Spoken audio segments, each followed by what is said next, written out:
One way to grow mushrooms at home is to inoculate straw or bark mulch. Both growing mediums will work very well.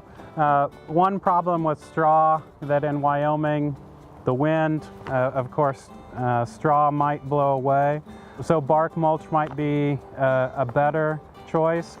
If you're using straw, fresh straw, sweet straw is the best choice. If it's aged and starting to discolor, it's probably not as good of a bedding material as a sweet straw is, but in a pinch it'll work. Basically what you do is you spread a layer a couple inches thick down on the ground, and that'll be your bedding material.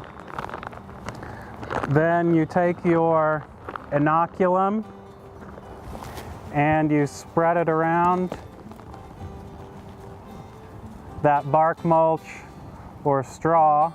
And then lastly, we cover the inoculum with another 2 or 3 inches of straw or bark mulch, depending on the material you're using.